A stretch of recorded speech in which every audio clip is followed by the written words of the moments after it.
Muy buenos días. Para mí realmente es una alegría estar aquí, tener la oportunidad de compartir con ustedes algunas de las reflexiones y datos que venimos trabajando en la Universidad Católica Boliviana, en el Instituto de Investigaciones Socioeconómicas.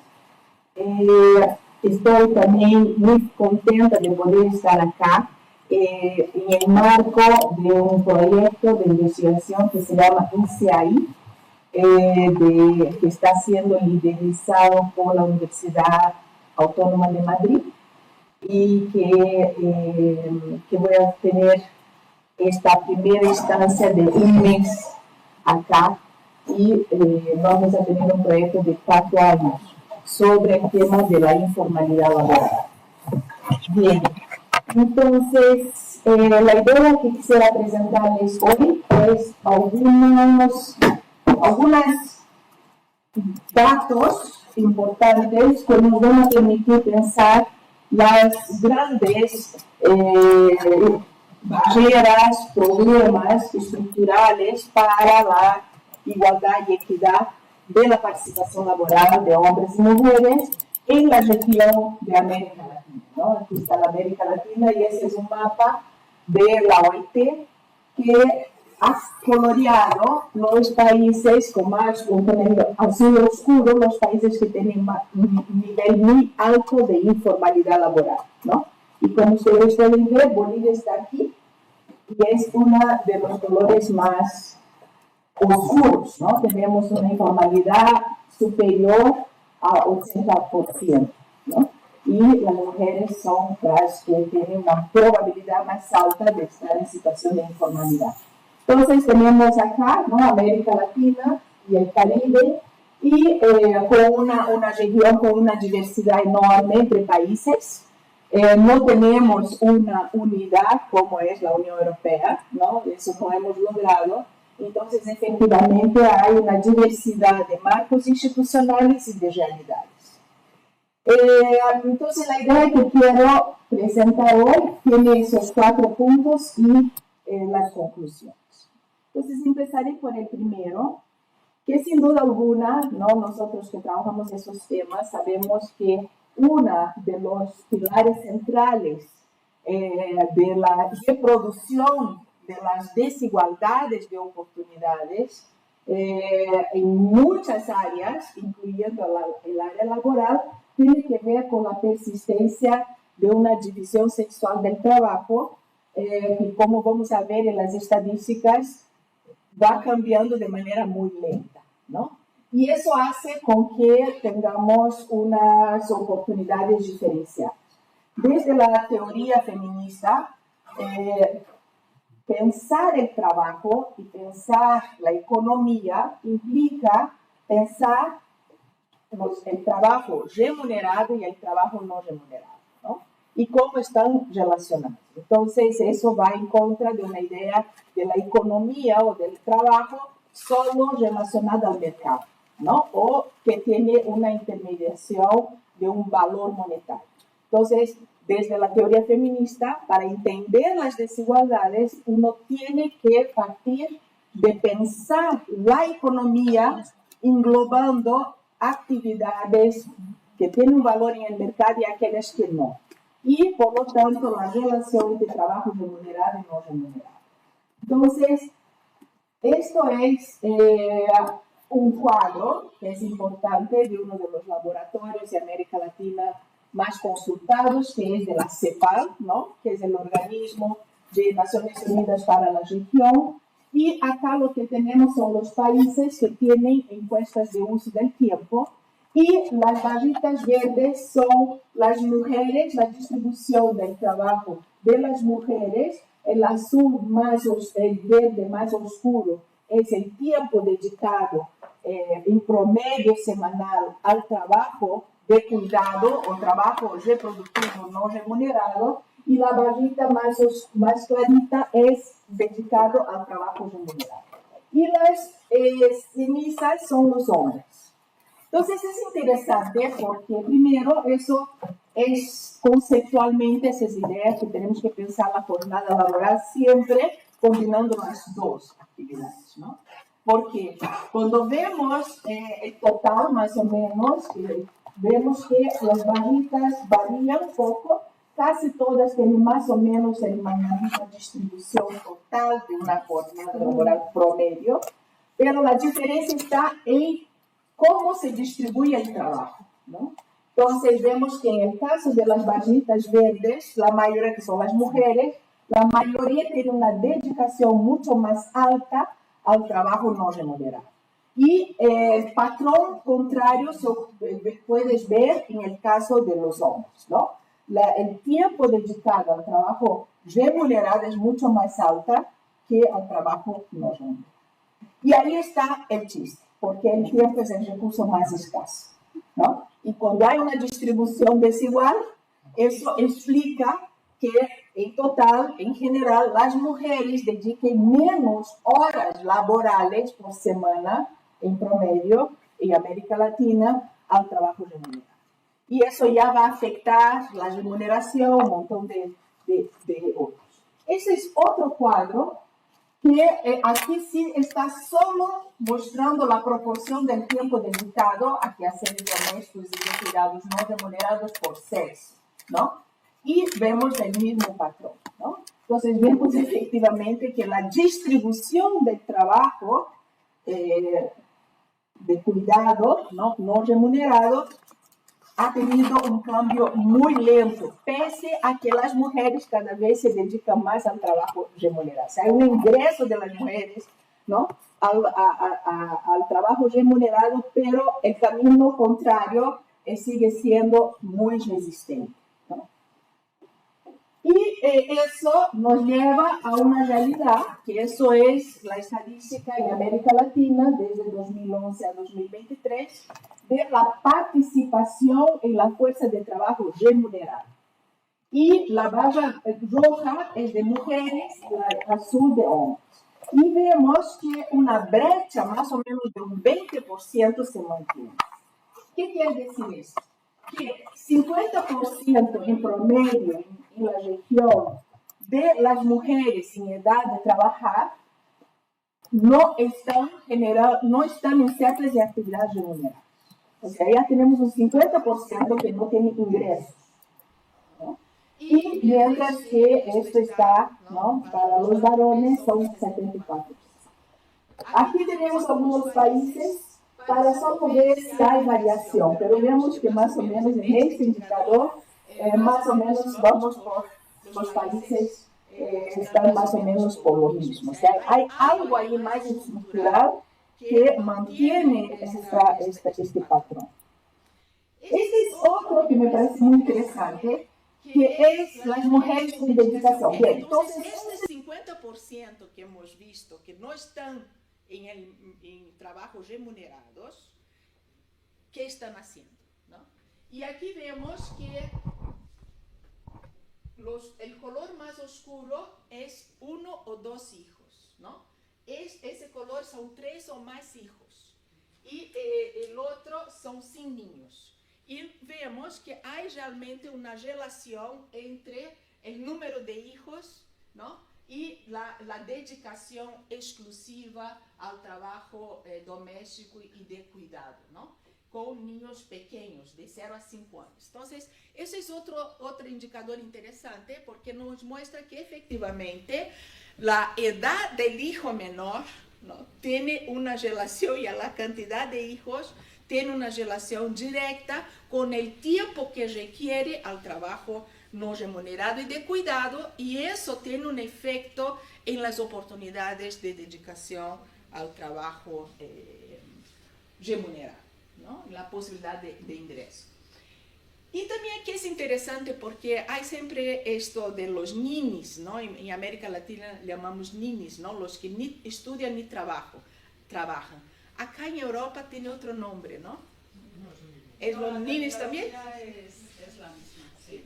Entonces hablamos de eso, y acá tenemos los jóvenes, ¿no?, de 15 a 24 años que no estudian ni trabajan.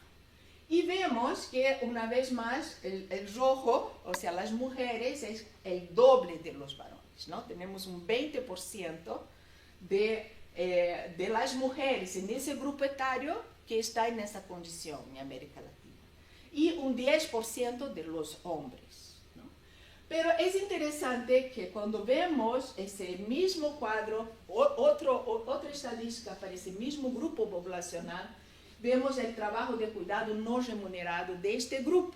Y una vez más tenemos un porcentaje más alto, casi el doble, de mujeres en este grupo que sí están cuidando. Entonces, esos niños, desde una perspectiva feminista, es complicado, porque no es verdad que están, ni estudian ni trabajan. Ni estudian ni trabajan remuneradamente, pero están trabajando, cuidando, ¿no?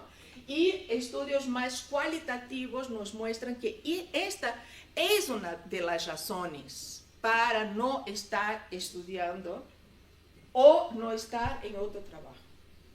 Entonces, eso también nos hace cuestionar algunas de las características cuando pensamos desde del prisma de la división sexual del trabajo, el trabajo, ese concepto ampliado, ¿no? Que incluye el trabajo no remunerado.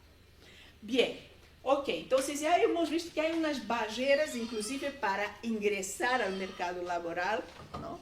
Con base en esta división sexual del trabajo desigual. En un contexto, que ahí es importante también mencionar, muy importante, que cuando miramos este tema no es solo un problema de la división sexual del trabajo dentro de los hogares, ¿no? Es un tema de que la división, el contexto, la organización social del cuidado, ¿no? Pensando en términos ya de sociedad, en el caso de América Latina hay desigualdades importantes, pero en general la institucionalidad es muy poco desarrollada. Entonces no tenemos, por ejemplo, sistemas nacionales de cuidado. Las excepciones son Uruguay, México avanza más, Argentina avanza también, ahora con Milei está retrocediendo, pero en muchos otros países no hay. Entonces no hay realmente políticas de cuidado, una corresponsabilidad social y pública del cuidado, ¿no? Y eso también podemos hablar más, casi todos los países ya tenemos plataforma, en Bolivia hemos fundado una plataforma en 2017, entonces vamos empujando esa agenda, pero todavía hay una división sexual de trabajo al interior de las familias muy desigual, pero aún peor porque hay un contexto de carencia de corresponsabilidad social y pública, con muy pocos servicios públicos de cuidado, muy pocas políticas de cuidado.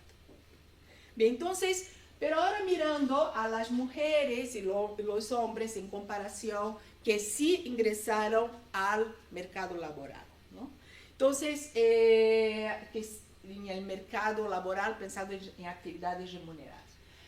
Aquí es interesante, esa es una información sobre las horas trabajadas y la ocupación principal de mujeres por número de niños, ¿no? De 0 a 5 años, ¿no? Entonces vemos que efectivamente las horas trabajadas están en relación directamente proporcional a no tener, o sea, cuanto más altas las horas trabajadas, menos niños tienen, o no tienen niños.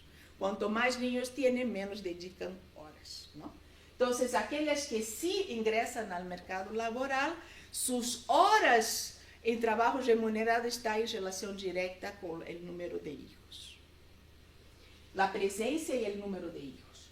Otra característica interesante de manera comparativa es que las mujeres están concentradas, ¿no? El 85% en el último año, 2023, el 85% de las mujeres ocupadas están en servicios, ¿ya? En comparación con un 63% de los hombres. Entonces hay una mayor concentración de las mujeres en el sector servicio. Esa es otra manera de ver, donde vemos que efectivamente los hombres tienen una diversificación mayor en términos de sectores y las mujeres hay una concentración mayor en servicios.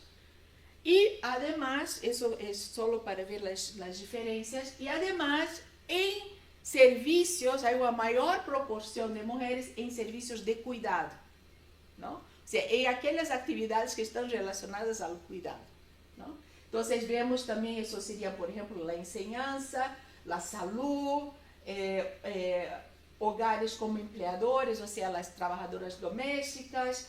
En general, hay una mayor probabilidad de que las mujeres estén, y eso se mantiene porque esa es una serie desde 2000, o sea, todo el siglo XXI, vemos que no hay cambios significativos.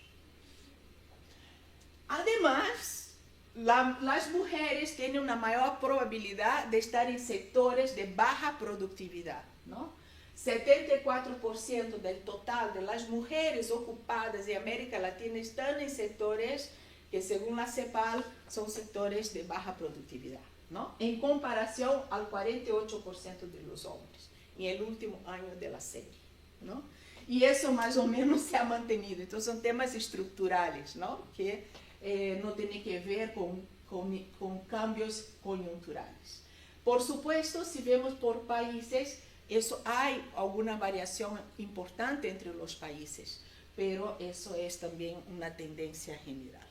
Estoy corriendo por el tiempo.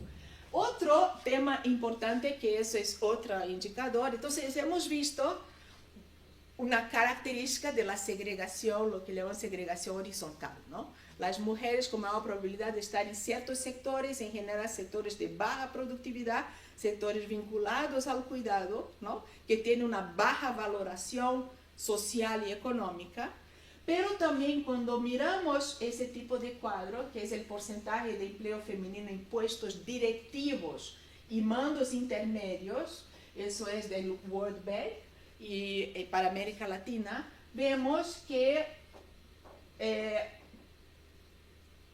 esa es una estadística de la República Dominicana, que es la más amplia, que es un poco complicada, es una estadística que hay dudas. Pero como podemos ver, la mayoría de los países no pasa del 40%, ¿no? Llega más o menos un 50%.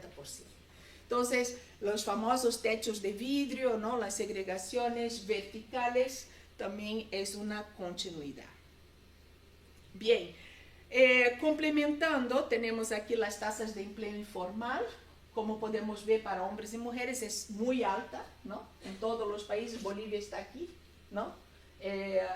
Junto con algunos otros países, pero es muy alta.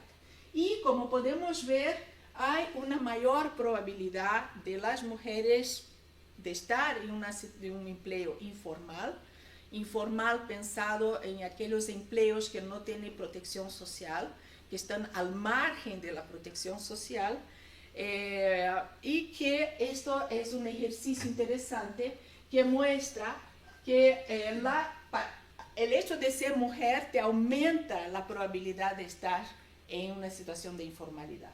Pero si eres una mujer con dependientes, ¿no? Es más alta que si es un hombre con dependientes. O sea, una mujer con hijos, ¿no? Con responsabilidades de cuidado, tiene un porcentaje, una probabilidad más alta de estar en una situación de informalidad que los hombres. Y claramente eso es una proxy, es un indicador proxy que tiene que ver con el acceso a la jubilación. Lo que en mis trabajos me gusta decir, el derecho a envejecer. ¿Cuánto tenemos el derecho a envejecer, ¿no? Y lo que podemos ver son los países, aquí son los que proporción de personas de 65 años y más que recibe algún tipo de pensión, ¿ya? Contributiva y no contributiva. Entonces, por ejemplo, vemos Bolivia, pareciera que tenemos así, ¿no? Casi el 100% de personas adultas mayores que reciben una pensión. Eso ocurre porque en América Latina hay una tendencia a la universalización de ciertos beneficios. Es el caso de las pensiones. Pero el tema de esta universalización que llamamos bonos, tiene o sea, lo que uno gana es muy bajo, muy bajo. Y lo que ha pasado con esas pensiones es que efectivamente tuvo un buen impacto en la disminución de la pobreza en la tercera edad, inclusive la pobreza entre los niños. O sea, es muy importante, ¿no? Defendemos los bonos, ¿no?, universales, ¿no?, para quien ya pasó una cierta edad.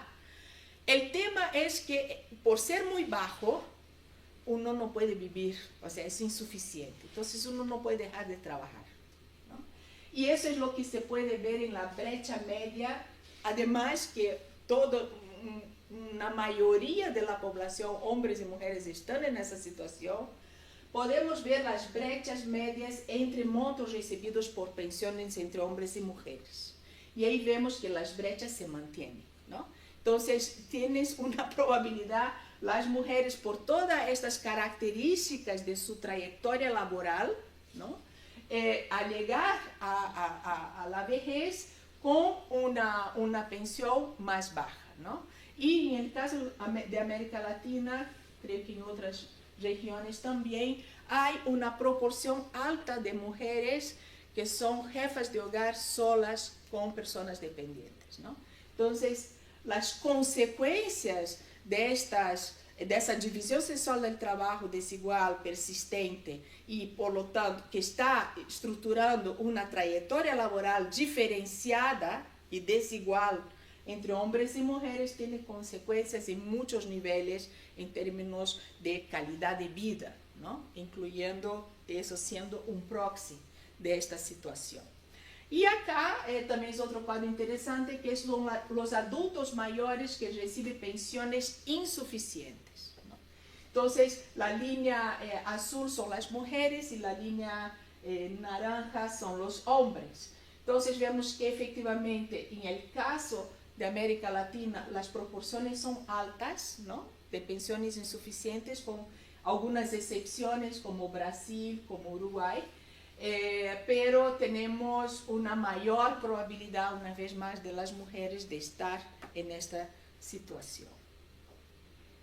Y finalmente, el tema de la continuidad de las brechas salariales, ¿no? Entonces, aquellas mujeres que, o sea, el 50% de las mujeres que sí están generando remuneración, tienen brechas salariales bastante persistentes. Eso es de 2000, los puntitos rojos son 2006, el puntito ceniza es 2019. Vemos que hubo algo, ¿no?, ha mejorado, ha disminuido la brecha, pero se persiste.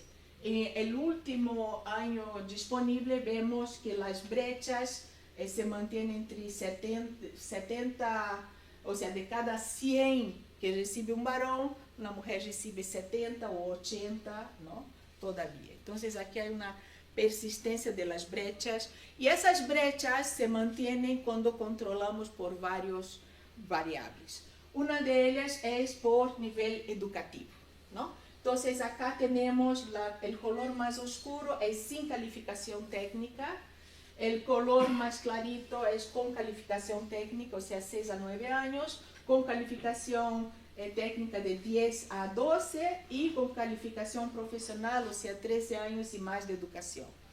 Y lo que podemos ver en este cuadro, primero, es una continuidad, ¿no?, en los últimos 25 años casi.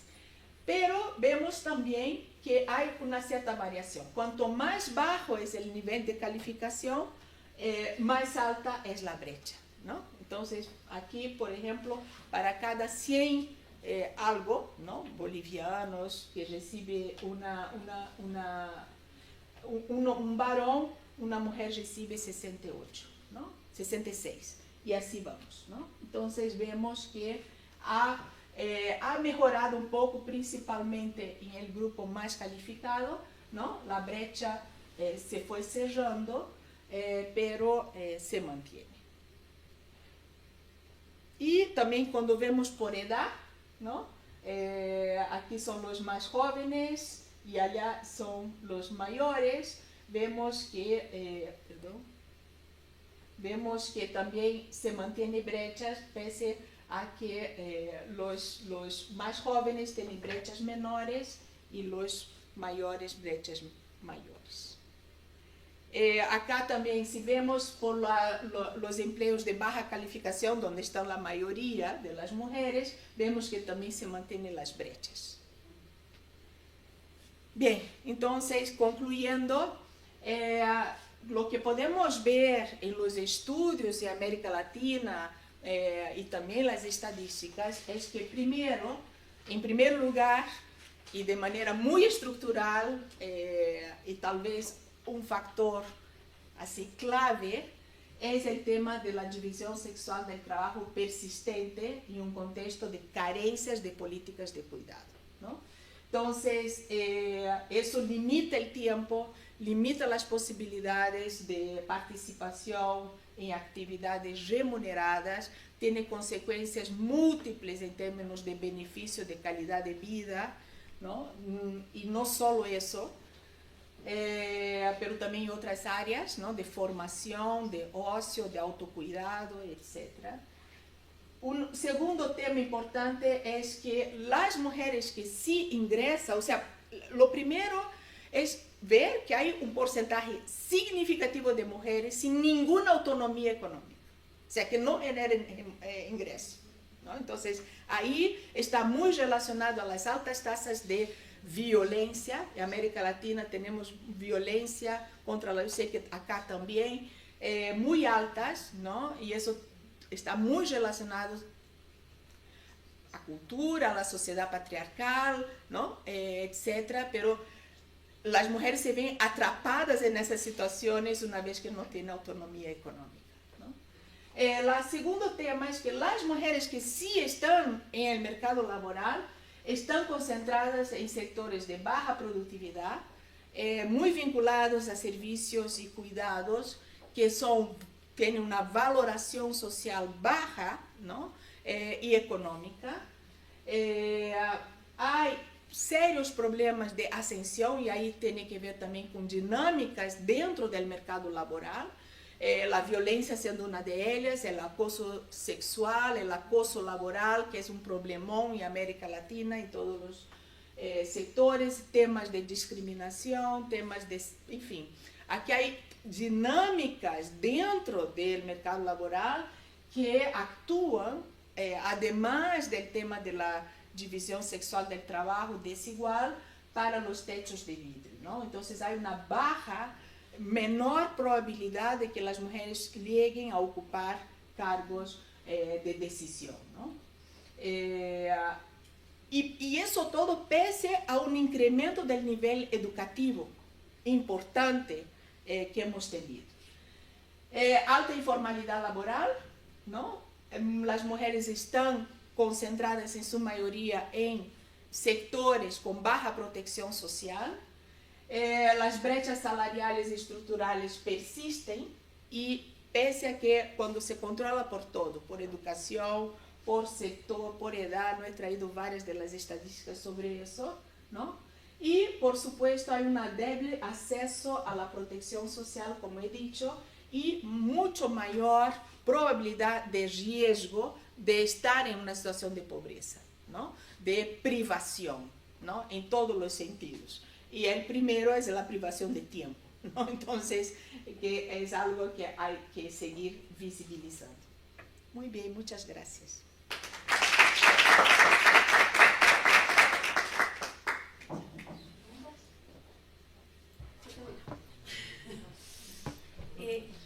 Perdón. Sí, por favor. Primero agradecer la presentación, que creo que ha estado excelente.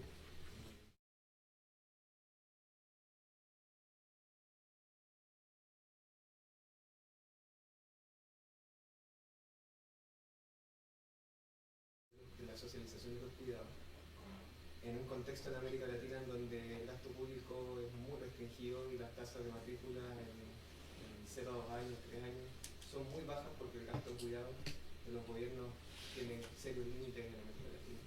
Así es. Y adicionalmente quería sumar el tema de la educación, no como un diferencial entre hombres y mujeres, sino que las tasas de educación en general en América Latina son más bajas y hay un costo de oportunidad que yo he visto en el sentido de que en los sectores con menor educación, tanto hombres como mujeres, de alguna manera se aumentan las brechas porque el costo de oportunidad de ir a trabajar o quedarse en la casa de alguna manera generando los cuidados es más alto. Así es. Y en ese contexto quería preguntarte de restricción del gasto público, en tu experiencia, ¿cuáles son las políticas que uno debiera focalizar? ¿En qué debe, porque hay tanto que hacer que uno diría que qué debiese ser lo primordial en política pública para ir superando de alguna manera esta flecha? Fantástico. Bien, América Latina, como les decía, es muy diversa, ¿no? Entonces las situaciones entre los países también es muy diversa. En general, hay una cobertura, ¿no?, de primaria y secundaria bastante alta, ¿no? Se ha logrado en general alto. Justamente la brecha está en la educación preescolar, ¿no? Y ese cuidado desde un año, ¿no?, hasta entrar a la escuela. Ahí es donde efectivamente no hay, en la mayoría de los países, un sistema, ¿no?, de servicios de cuidado públicos o de convenio. Entonces, las mujeres y hombres con responsabilidades familiares, con hijos pequeños, que todavía en América Latina estamos en proceso de transición demográfica, pero todavía la concentración de las necesidades de cuidado está en la primera infancia. Y la infancia y adolescencia, ¿no? O sea, los niños y adolescentes.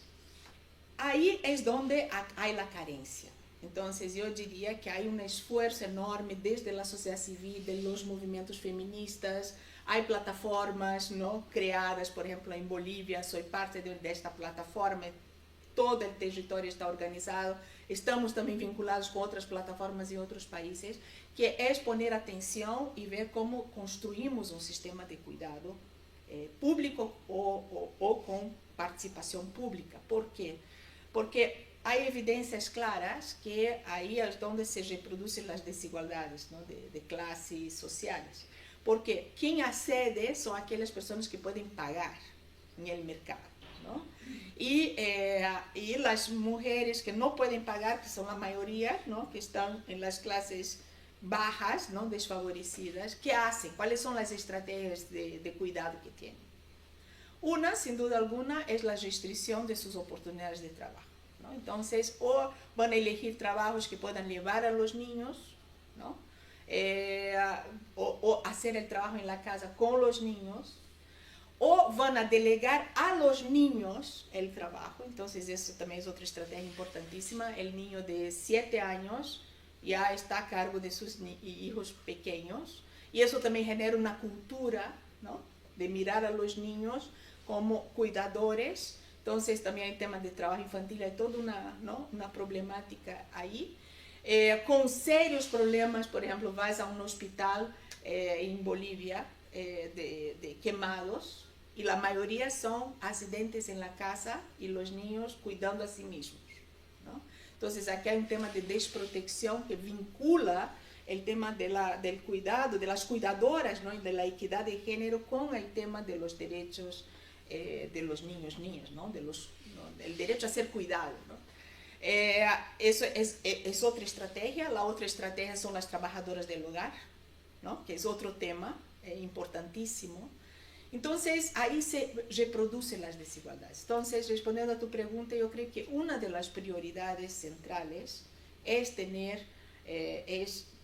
el tema de crear los sistemas de servicios de cuidado integrales. No, o sea, estoy hablando de la primera infancia, pero también eso va a los adultos mayores, a las personas con discapacidad, ¿no?, a toda la población. Pero ahí está, en términos numéricos, un grupo muy grande sin protección, ¿no?, sin esos servicios de cuidado. Lo que también genera serios problemas, porque hay muchas evidencias, ¿no?, de que los niños que no tienen ese primer acceso en términos cognitivos, ¿no?, ya entran a la escuela en desventaja, ¿no? Entonces, Brasil, en diciembre del año pasado, aprobó su primera política de cuidado, ¿no? Entonces, ahí hay avances que se van dando, pero ahí estaría una de las prioridades dentro de una política de cuidado, el tema de generar un servicio, ¿no?, un sistema de servicios de cuidado como un pilar central. Gracias. Sí, yo también quería hacer una pregunta que, bueno, la verdad que nos interesa mucho por el proyecto que estamos haciendo nosotros, y es que como veo que, obviamente, pues imagino que en un porcentaje mucho mayor el patrón es similar en muchas cosas, no llegando a estos extremos, pero el patrón de cuidados y tener que compartir trabajo con cuidados es el mismo. Entonces yo quería preguntarte si existe algún indicador ad hoc en América Latina sobre pobreza laboral y si está desagregado por género, que tú conozcas. La verdad que hemos trabajado Específicamente. poco con el concepto de pobreza laboral. La verdad. Vale, por si acaso. O sea, hay un tema interesante. Como trabajas temas muy anexos a los que estamos trabajando nosotros, pero nosotros vamos desde el indicador de pobreza laboral, por eso quisiera saber si tú conocías de algún Sí, indicador. no, lo que estamos trabajando más es el concepto de informalidad y de precariedad laboral, ¿no? Que me imagino que está muy vinculado, ¿no? Sí, efectivamente. Eso. Muchas gracias. ¿Alguna cosa más? Muchas gracias por la presentación, Fernanda. Sobre una cosa respecto que tiene que ver con lo que ha dicho Belén también. Ahora mismo estoy dirigiendo un trabajo de fin de máster que es una estudiante del Instituto de Estudios Universitarios de la Mujer y está trabajando sobre el ámbito laboral, la violencia de género en el caso de Ecuador. Entonces, los hallazgos que está encontrando es que no solamente aumenta la violencia de género en los casos en los que las mujeres no trabajan, en el mercado remunerado me refiero, sino que trabajan en el hogar, sino que también en los casos en los que hay esa precariedad, esa pobreza laboral, se disparan los indicadores de violencia de género. Esto era un comentario, bueno, por si os puede aportar o dar alguna idea. Y mi pregunta va más sobre las políticas bajo el principio de igualdad retributiva de la OIT. Es verdad que hay mucha diversidad en América Latina, pero si conoces algún caso donde se ha avanzado en estas políticas retributivas, mi interés particular es más que aquellas que van enfocadas al techo de cristal, a la segregación vertical, a la segregación horizontal, ¿no? En los casos en los que ya hemos percibido que por sectores, por ocupaciones, hay diferencias salariales que no solamente es en el interior de la empresa, en el interior de los sectores, sino que es transversal a todos los sectores, con lo cual es muy difícil actuar sobre ello, es muy difícil aplicar transsectorialmente, transocupacionalmente los instrumentos para equilibrar salarios de mujeres y de hombres. No, súper interesante. No, el tema de la equidad o de la redistributiva y salarial, yo diría que la mayoría de los países de América Latina tienen, ¿no?, en sus constituciones, en sus códigos laborales, el tema de la igualdad, ¿no?, de salario. Y eso se nota que, por ejemplo, la brecha en el sector público es menor, ¿no?, que en el sector privado. Cuanto más informal, más alta es la brecha. Y efectivamente hay las brechas por sectores, ¿no? Entonces, y como las mujeres están en mayoría en sectores que no son valorizados socialmente, ¿no?, impuestos más bajos, entonces eso hace con que, ¿no?, el tema salarial. ¿Cuáles son las medidas, no? Yo creo con el alto nivel de informalidad, eso se vuelve bien complicado la regulación, ¿no? O sea, los países que tenemos un nivel altísimo de informalidad, muy complicado regular, porque efectivamente no están, por ejemplo, en el caso boliviano, el Ministerio de Trabajo tiene capacidad de regular menos del 20% de las unidades económicas funcionando, ¿no? Entonces eso es algo que está lejos, ¿no? Lo que sí se ha visto es que una de las causas, por ejemplo, de abandono, ¿no?, de trabajo o de no promoción y un montón de cosas, tiene que ver con el tema de la violencia, ¿no?, el acoso. Entonces, ahí sí hay muchas acciones. Ese es un tema que está, ¿no?, alto en la agenda pública en América Latina, ¿no? Porque realmente es un problema que persiste en el sector público, en el sector privado, ¿no? Es algo que se mantiene y está muy difícil romper, ¿no? y superar. Y ahí hay mucha visibilidad. Algunos países sí ya tienen recursos institucionales, legales, ¿no? Entonces, las denuncias van más adelante, ese es el caso, por ejemplo, de Brasil, pero hay otros países que estos recursos son muy limitados. Entonces, ahí lo que se intenta hacer es trabajar desde las empresas con mecanismos, ¿no? Mecanismos más informales también ¿no? de superación y de cambio, ¿no? de cultura organizacional. Y lo que sí se intenta hacer en América Latina mucho para tener como efecto, ¿no? El tema de la equidad salarial es justamente resolver el problema de la división sexual del trabajo desigual y la carencia de política de cuidado. ¿Por qué? Porque una de las, no he traído la evidencia, pero cuando uno mira la desigualdad, la brecha salarial por hora, es mucho menor que la desigualdad salarial mensual, ¿no? Porque justamente uno de los temas, no solo, pero uno de los temas está en menos horas trabajadas de las mujeres, en trabajos que le permitan ¿no? conciliar vida laboral y familiar, ¿no? Entonces hay un montón de factores, porque cuando ves por hora, la brecha es mucho más reducida, ¿no? Entonces ahí hay un tema realmente de, ¿no? O sea, que tiene como resultado, ¿no? ganar menos, pero que la política debería estar dirigida a resolver otro tipo de problema más estructural.